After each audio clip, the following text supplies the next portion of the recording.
Haleluya, puji Tuhan. Bapak Ibu Saudara yang dikasihi Tuhan, kita mengucap syukur pagi hari ini kembali diberi kesempatan untuk belajar dan merenungkan firman Tuhan sebelum kita sibuk dengan kegiatan kita masing-masing. Kiranya firman yang diberitakan pagi hari ini itu menjadi kekuatan bagi kita semua dan menambah pengenalan kita akan Tuhan kita Yesus Kristus. Mari kita tundukkan kepala sebelum kita merenungkan firman Tuhan. Bapa, di dalam nama Tuhan Yesus Kristus, puji dan syukur kami naikkan kepada Engkau atas penyertaan perlindungan Tuhan pada waktu kami tidur, sehingga kami boleh bangun dengan tubuh yang sehat pagi hari ini. Sebentar kami akan merenungkan firman Tuhan. Mari kiranya Roh Kudus memberikan kami roh yang dapat mengerti dan memahami kebenaran firman Tuhan. Kami sudah berdoa dan mengucap syukur. Haleluya. Amin. Puji Tuhan, Bapak Ibu Saudara sekalian. Renungan pagi hari ini kita ambil dari 1 Yohanes 5 ayat 11 dan 12. Demikian firman Tuhan. Dan inilah kesaksian itu, Allah telah mengaruniakan hidup yang kekal kepada kita, dan hidup itu ada di dalam Anaknya. Barang siapa memiliki Anak, ia memiliki hidup. Barang siapa tidak memiliki Anak, ia tidak memiliki hidup. Puji Tuhan. Saudara terkasih, hakikat sebagai manusia, kita selalu berusaha untuk terus hidup. Kita berusaha untuk terus hidup sehat dan menghindari hal-hal yang bersifat fatal akan kehidupan tersebut. Atau dengan kata lain, kita berusaha untuk tidak mati, saudara. Kalau kita lihat dalam kehidupan kita sehari-hari, ada pemulung mengais sampah. Kita lihat ada pengemis, ada pengamen yang menadahkan tangan di jalan raya demi uang receh. Kita juga lihat di rumah sakit, orang yang menderita penyakit kanker atau tumor atau penyakit ganas lainnya. Mereka berobat ke luar negeri demi mendapatkan kesembuhan. Dan sedangkan kita yang sehat, kita juga giat berolahraga dan bekerja. Maka dapat disimpulkan bahwa benar, manusia berusaha mempertahankan kehidupannya, berusaha untuk hidup sehat, sehingga bisa terhindar dari penyakit dan yang akan membawanya kepada kebinasaan. Namun saudara yang terkasih, kita juga harus paham bahwa manusia penuh keterbatasan. Sebesar atau sehebat apapun usaha yang dilakukan oleh manusia, sifatnya hanya sementara. Karena faktanya, tidak ada satupun manusia yang bisa menghindarkan kematian. Tidak ada satupun di muka bumi ini yang dapat melawan maut. Sebab semua manusia sudah dibayang-bayangi oleh maut. Seperti tertulis dalam Roma 6 ayat 23, bahwa upah dosa adalah maut. Dan kalau kita hidup setiap hari, mustahil kita menemukan orang yang tidak berbuat dosa. Sehingga benarlah apa yang dikatakan Alkitab, bahwa semua manusia sudah dibayang-bayangi oleh maut. Karena adalah hal mustahil bila manusia dapat meloloskan dirinya dari maut. Ada beberapa macam maut yang perlu kita ketahui. Yang pertama, maut dalam wujud kematian secara jasmani, yaitu kematian pada umumnya karena sakit, karena kecelakaan, ataupun karena usia kita yang sudah lanjut, sehingga kita harus mengalami kematian secara jasmani. Kemudian yang kedua, kita juga mengenal maut dalam wujud kematian secara rohani. Ciri-ciri kematian secara rohani sudah tidak lagi bersemangat untuk berdoa, tidak lagi bersemangat untuk menghampiri Tuhan, tidak semangat beribadah, tidak semangat melayani, atau tidak semangat untuk membaca firman Tuhan yang merupakan makanan rohani kita. Dan yang terakhir, yang ketiga, adalah maut pada puncaknya, yang dapat diistilahkan dalam Alkitab merupakan kematian kedua, atau kematian berupa siksaan yang kekal di neraka. Dan ini sesungguhnya maut yang sangat membahayakan. Kenapa orang bisa mengalami kematian kedua? Jawabannya adalah upah dosa. yang membawa mereka kepada maut. Siapa yang ingin lolos dari maut atau kematian kedua ini? Tentunya semua manusia ingin lolos dari kematian kedua. Saya bertanya kepada saudara, maukah saudara lolos dari siksaan api neraka dan menginginkan hidup yang kekal? Tentu jawaban saudara adalah ya. Semua manusia ingin memiliki hidup yang kekal dan terhindar dari yang namanya kematian kedua.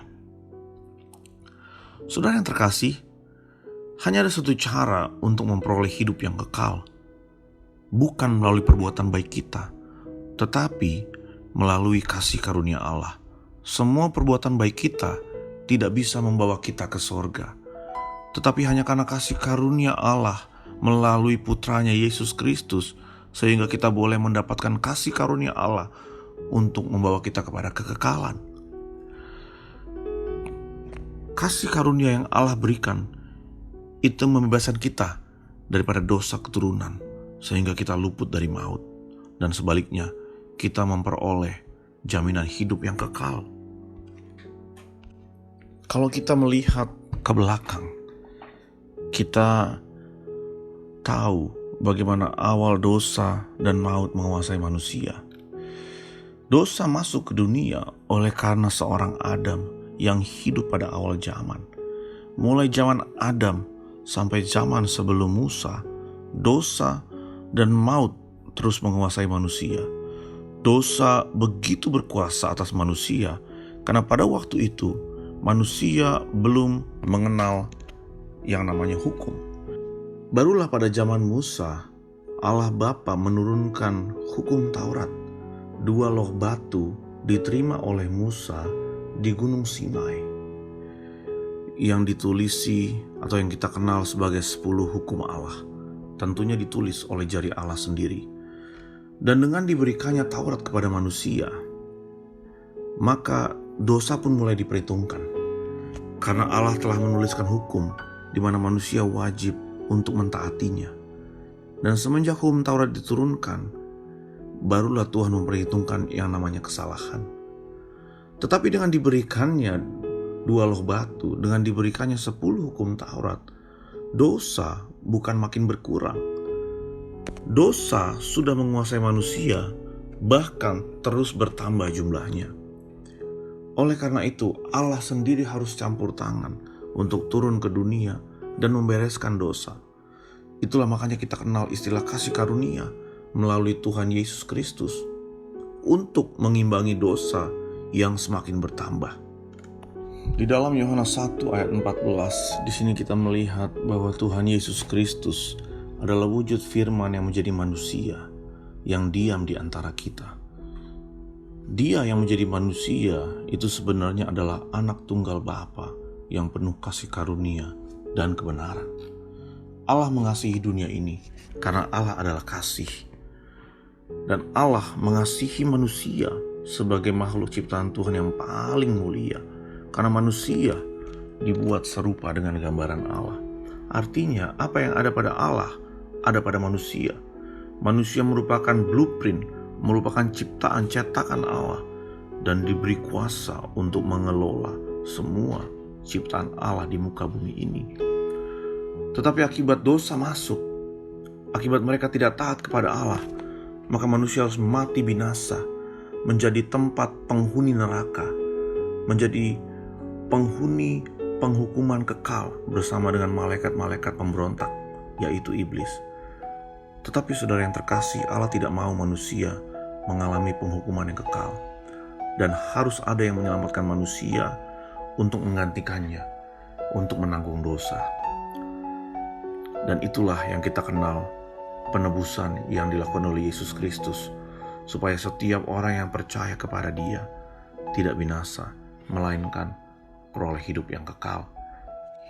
Pagi hari ini saudara yang terkasih, kalau saudara sudah menerima Yesus sebagai Tuhan dan Juru Selamat, dan saudara sudah menerima anugerah keselamatan tersebut, mari kita pelihara, mari kita tidak menganggap remeh kasih karunia Tuhan. Ingat saudara, kita diselamatkan bukan karena perbuatan baik kita. Kita diselamatkan oleh karena anugerah Tuhan. Dan karena kita sudah menerima anugerah Tuhan, maka kita wajib berbuat baik kepada setiap orang, supaya nama Tuhan boleh dipermuliakan melalui perbuatan baik kita, supaya kita boleh menjadi berkat dan memancarkan kasih karunia Tuhan kepada orang di sekeliling kita. Kita harus menjadi garam, kita harus menjadi terang bagi dunia ini, karena Tuhan Yesus sudah memberikan kita karunia untuk memperoleh hidup yang kekal. Puji Tuhan. Mari kita berdoa untuk meresponi firman Tuhan pagi hari ini.